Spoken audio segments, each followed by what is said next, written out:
సమీక్ష సమావేశంలో మా అధినేత పవన్ కళ్యాణ్ గారు జనసేన పార్టీ శ్రేణులందరికీ కూడా దిశానిర్దేశం చేశారు.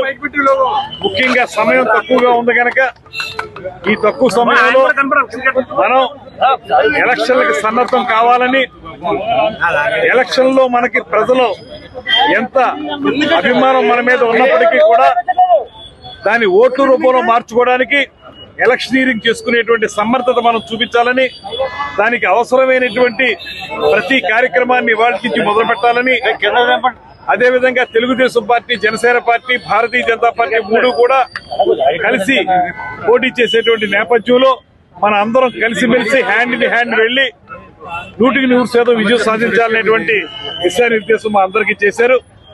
దాని ప్రకారం మేము రాబోయే ఎన్నికలు ఎదుర్కోవడానికి సిద్ధంగా ఉన్నాం. అదేవిధంగా మరో పక్కన రాజమండ్రి రూరల్ సీటు విషయానికి వస్తే ఆ విషయంలో కూడా మా అధ్యక్షులు మాకు చాలా క్లారిటీ ఇచ్చారు. గతంలోనే చాలా ఎక్కువ ఓట్లు తెచ్చుకున్నటువంటి నియోజకవర్గం ఇది జనసేన పార్టీ.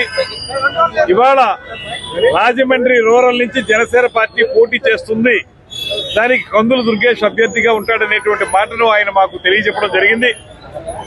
దాన్ని మనకు ఇప్పుడు సిట్టింగ్ ఎమ్మెల్యేగా ఉన్నటువంటి గోరెంట్ల బుచ్చయ్య చౌదరి గారితో కూడా ఆ విషయాన్ని చెప్పి అందరం కలిసిమెలిసి ప్రయాణం చేసి ఎన్నికల్లో విజయం సాధించాలనేటువంటి మాటలు కూడా వారు స్పష్టంగా చెప్పడం జరిగింది.